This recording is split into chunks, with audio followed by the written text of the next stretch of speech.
안녕하세요, 성도님들. 오늘의 말씀 묵상 나누겠습니다. 오늘의 말씀은 열왕기상 11장 14절에서 25절까지의 말씀입니다. 오늘의 본문은 어제가 아니죠. 저번 본문에 이어서 토요일 본문에 이어서 솔로몬이 계속해서 여호와께 범죄했을 때 나타났던 일들의 결과를 설명해 주고 있습니다. 하나님께서 솔로몬의 대적들을 일으키시는데 오늘 본문에는 두 명의 대적이 나오고 있죠. 첫 번째는 누구입니까? 첫 번째는 에돔 사람 하닷이라는 사람이다. 14절 말씀 가운데 나오죠. 여호와께서 에돔 사람 하닷을 일으켜서 솔로몬의 대적이 되게 하셨다라고 말하고 있습니다. 이 에돔이라는 지역, 지금의 요르단 페트라가 있는 그 바위 성읍에 둘러싸인 도시가 아니었습니까? 난공불락의 도시는 다윗 시대 때 요압이라는 장군을 통하여서 점령되었다. 오늘 말씀에는 그것을 알려줍니다. 특별히 요압이라는 이 사람이 성인 남자들을 다 칼로 쳐 죽이면서 요압 민족이 거의 끝장날 뻔한 위기에 처했던 것입니다. 몇몇 사람들이 피난길에 오를 때 이 하닷이라는 어린 아이를, 아마 귀족이나 왕족이었던 것 같은데, 이 하닷이라는 어린 아이를 데리고서 애굽이라는 이집트로 피난을 갑니다. 어린 하닷이라는 이 아이의 눈기 속에는 무엇이 들어왔겠습니까? 자기의 가족들이 죽는 장면, 자기의 살고 있던 고향과 도시가 불에 타고 그 잔인하게 참혹스러운 현장을 마음 가운데 남겼을 것입니다. 그 눈깃에 그것을 담아냈을 때 하닷의 마음에는 복수심이 일어났겠죠. 내가 나중에 꼭 나의 왕국을 다시 재건할 것이다라는 그러한 복수와 야망을 품고서 피난길에 올랐겠습니다. 이 하닷이라는 아이와 함께 몇몇 신하들이 애굽으로 피했을 때 애굽 왕이었던 바로 파라오가 그 하닷을 좋게 보아서 땅도 주고 집도 주고 먹을 것을 주면서 여기 살아라는 터전자리를 마련해 주었습니다. 이 하닷이 거기서 보금자리를 마련하고 생활을 지내다가 점점 나이가 들어 성인이 됐을 때 어떻게 했습니까? 그가 바로 왕의 아내였던 그 아내 여인의 여동생과 결혼했습니다. 한마디로 오늘 말해서 하닷은 누가 된 것입니까? 바로 왕의 처제가 된 것입니다. 출세한 거죠. 성공한 거죠. 이러한 놀라운 출세 가운데 이제는 좀 편하게 살만하고 이집트 애굽에서 그렇게 적당한 생활을 할 수도 있는데 아까 말했다시피 하닷의 마음 가운데 뭐가 있었습니까? 복수심이 있었죠. 나의 왕국을 재건하리라. 그런데 그 복수심 가운데서 결국 아들까지 낳았는데도 그 아들이 바로의 양자가 되었는데도 그것을 다 뿌리치고 나서 나이가 찼을 때 또 다윗 왕이 목숨을 잃었을 때 바로 왕에게 찾아가 말합니다. 저는 저의 고국 에돔으로 돌아가겠습니다. 라고 말하는 것이죠. 그래서 애굽 왕 바로가 만류했는데도 그가 고집을 피워서 결국 어떻게 했습니까? 에돔으로 돌아가서 나라를 다시 건국했다라고 말합니다. 결국 이 하닷이 어떤 사람이 되었냐? 솔로몬 왕 말기에 솔로몬을 괴롭히는, 이스라엘을 괴롭히는 대적이 되었다라고 오늘 말씀의 본문은 설명해 주고 있습니다. 이게 첫 번째 대적이 하닷이었고 두 번째 대적이 누구였습니까? 그 사람은 다메섹의 왕이었던 르손이라는 인물이죠. 이 사람 또한, 르손이라는 인물 또한 별 볼 일 없는 사람이었습니다. 원래는 그 아람의 도시에 있는 그 소바라는 도시가 있었는데 소바의 왕이었던 하닷 에셀의 신하였습니다. 이 르손이 하닷 에셀에게서 도망쳐서 그렇게 잘 숨죽이고 지내고 있다가 하닷 에셀이 다윗에게서부터 망했을 때 고국으로 돌아온 것입니다. 그리고 나서 그 소바의 지역의 사람들을 흡수해서 자기의 세력을 만들고 다메섹을 수도로 해서 왕이 되었고 여기서부터 그 수리아, 시리아라는 아람의 제국이 탄생했던 것이죠. 어쨌든 이러한 역사적인 배경 가운데서 이 오늘 말씀이 말하고 싶은 건 무엇입니까? 이 르손이라는 사람을 중심으로 갑작스럽게 세계가 재편이 되고 또 이 세력이 커지면서 이스라엘을 괴롭히는 대적이 되었다는 것입니다. 이것은 누구로부터 말미암았냐? 당연히 하나님께로부터 말미암았다. 오늘 말씀은 그것을 말하는 것입니다. 오늘 23절에는 하나님이 그 르손을 일으켜서 대적자가 되게 하셨다라고 얘기하면서 하나님께서 이 대적을 일으켰다라고 말하고 있는 것입니다. 공통점이 있습니다. 무엇입니까? 하닷이던 르손이던 이 두 명의 대적자는 누가 일으킨 것입니까? 여호와 하나님께서 일으키신 것이죠. 하나님께서 별 볼 일 없던 사람들을 그렇게 데리고 와서 에돔이라는 지역과 아람이라는 지역을 통하여서 이스라엘의 북쪽과 남쪽 가운데 이웃 나라의 대적을 일으켰다라고 오늘 본문은 이야기해 주고 있습니다.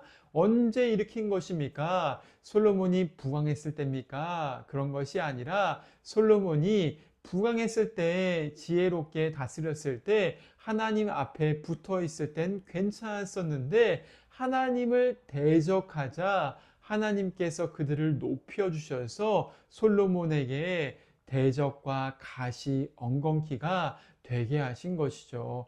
이 말씀을 통하여서 우리가 다시 한번 묵상하고 기억해야 될 것은 무엇입니까? 사람이 아무리 애를 써서 뭔가를 잘 해보려고 해도 하나님이 거기서 대적으로 일하시면은 그것이 괴로움이 될 수밖에 없다는 것입니다. 솔로몬이 하나님을 잘 섬기고 또한 하나님 앞에서 지혜로운 왕으로서 세상을 이스라엘을 잘 통치할 때 세상에 있는 모든 군왕들이 그를 존경하고 명성에 엎드리고 그와 좋은 외교 관계를 맺었습니다. 그리고 또한 다윗이 이루어놓은 터전, 군사력으로 인한 힘의 터전도 솔로몬을 따라왔습니다.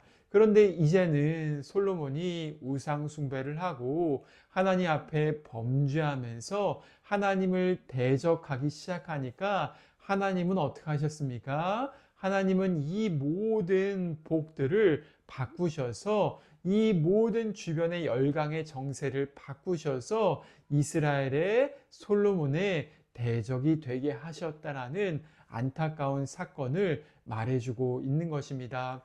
알다시피 역사의 주관자를 누구라고 합니까? 역사의 주관자는 사람이 아니라 하나님이다라고 말하고 있습니다. 만약에 역사의 주관자이신 하늘과 땅의 주인이신 하나님을 우리가 경외하고 잘 섬기면 하나님 또한 우리의 삶 가운데 그 주관하는 역사의 수레바퀴에 복의 통로가 되도록 사용하시겠죠. 그렇지만 우리가 하나님 역사의 주관자이신 그분을 대적하고 하나님을 멀리하고 우상 숭배를 하기 시작할 때 하나님 또한 그를 대적한다라고 말하고 있는 것입니다. 성경에서 가장 중요한 한 가지 일을 뭐라고 말합니까? 너희는 하나님과 화목하라 라고 말하고 있습니다. 우리의 가진 자원이 아무리 많아도 우리가 솔로몬처럼 돈이 많고 지혜가 뛰어나고 뭔가 인맥이 참 좋아도 하나님이 대적하시면은 어떻게 하겠습니까? 하나님 대적하시면은 그 대적에 그 손길 가운데서 점점 괴로워질 수밖에 없다. 인생이 고달파질 수밖에 없다. 말하는 것입니다. 그러나 하나님과의 관계가 화목하면은 우리는 어떻습니까? 하나님께서 우리 마음 가운데 평강을 주시며 죄사함을 주시고 마음의 기쁨 가운데 하나님의 뜻을 보여주셔서 그것을 행할 때 발견하는 복과 기업을 누리게 하신다라고 말씀해 주고 있는 것이죠. 오늘 성도님들의 삶은 어떻습니까? 하나님과의 관계가 화평합니까? 하나님과의 관계가 화평하지 않으면은 알다시피 이것저것 문제가 터지면서 내 마음이 답답해지고 내가 어려움 가운데 들어갈 수밖에 없는 일들을 인생 가운데 경험할 수 있습니다. 하지만 하나님과의 관계가 화평하다면은 내 주변에 어떤 것들이 나를 대적해도 그 마음에 담대함과 믿음과 평강이 있기 때문에 그 길을 굳건하게 걸어갈 수가 있으며 홍해 같은 어려움도 뚫고 나갈 수가 있으며 하나님이 내게 부어주시는 축복과 승리의 그 역사를 간증을 보게 될 수 있다. 오늘 말씀은 그것을 우리를 향하여서 일러주고 있는 것입니다. 사도 바울은 우리를 향하여서 무엇이라고 말하냐? 고린도후서 6장 2절 말씀 가운데 그는 이렇게 말합니다. 너희는 은혜 받을 만한 때에, 은혜 베풀 때에 하나님을 구하라 라고 말하죠. 정확히는 이렇습니다. 은혜 베풀 때 내가 너에게 듣고 구원의 날에 너를 도울 것이다 라는 그 말을 하면서 뭐라고 말하냐? 오늘이 하나님의 은혜를 받을 만한 때며 구원을 받을 만한 날이다 라고 말합니다. 이 말씀의 결론이 무엇이냐? 언제 하나님과 화목할 수 있다는 것입니까? 오늘이라는 것이죠. 내일이 아니라 오늘이라는 것입니다. 하나님 우리에게 말씀하시기를 오늘 내가 너에게 구원을 베풀 만한 때가 있다. 오늘 내가 너에게 하나님의 은혜와 화목게 되는 복을 베풀 수가 있다라는 것입니다. 알다시피 회개하지 않는 죄인들의 가장 큰 특징은 무엇입니까? 내일 회개하면 된다. 또 하나님 말씀에 순종하지 않는 죄인들의 특징은 무엇입니까? 다음번에 순종하겠다라는 것이죠. 오늘 순종하지 않고 오늘 회개하지 않고 오늘 하나님과 화목하지 않으면서 어떻게 내일 그 일이 일어날 거라 생각하는 것입니까? 사탄은 우리 마음 가운데 하나님과 화목하고 복의 문을 열 수 있는 그 열쇠를 내일 사용해라 라고 영적인 게으름을 만들게 하는 것입니다. 하지만 주님은 우리에게 뭐라고 말씀하십니까?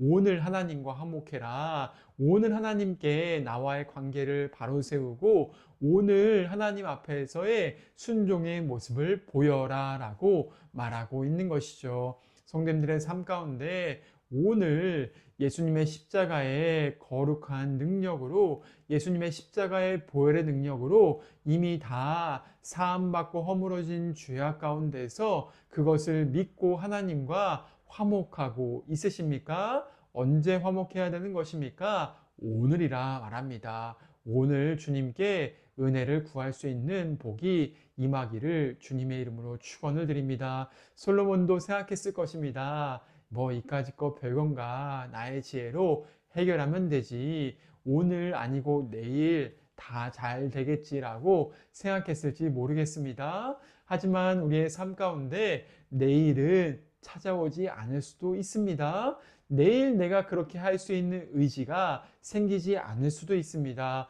오늘 성령께서 우리에게 감동을 주실 때 영적 감동에 순종하시고 오늘 주님께서 우리의 삶을 구원을 주시고 복을 주시고 은혜를 베푸시는 그 역사를 누릴 수 있기를 바랍니다. 주님께서 우리의 삶을 오늘 주님과 함께 화목한 관계 가운데 바른 관계 가운데 막힌 것이 없는 그러한 하나님과의 친밀하고 친구 같은 관계 가운데 세워주실 때 오늘 우리 가운데 주님의 놀라우신 은혜가 함께 머무를 것입니다. 그 약속을 믿으면서 주님께 나아가는 복된 하루 되시기를 바랍니다. 함께 기도하시겠습니다. 하나님 아버지 감사합니다. 오늘도 함께 주신 말씀 묵상하면서 주님 앞에 나아갑니다. 솔로몬의 대적들 그 르손과 또한 하닷이라는 대적들 가운데서 주님 솔로몬이 하나님 앞에 관계를 바로 세우지 못하는 어리석음을 범한 것을 보게 됩니다. 우리도 그러한 어리석음을 범치 않게 하여 주시옵소서. 인생의 주관자가 되시며 역사의 주관자이시며 모든 만물의 주인 되신 그분을 두렵고 경외하게 하시며 사랑의 은혜로서 십자가의 은혜로서 오늘 우리에게 은혜를 베푸시는 주님을 붙잡게 하여 주시옵소서. 내일이라 일컬은 때까지 기다리는 것이 아니라 오늘 주님께 나아가 모든 막힌 것들을 십자가의 능력으로 허물어 주시옵소서. 주님의 성령의 감동 앞에서 오늘 아름답게 순종하는 삶을 살아가 주님께 영광 돌리며 주님과 친밀한 교제 가운데 걷게 하여 주시옵소서. 주님께 우리의 삶과 우리의 모든 길들과 삶의 모든 어려움들을 의탁하면서 무릎 꿇을 때 하늘 문을 여시고 은혜를 베풀어 주시옵소서. 감사드리며 예수님의 이름으로 기도드립니다. 아멘. 오늘 하루도 평강하세요.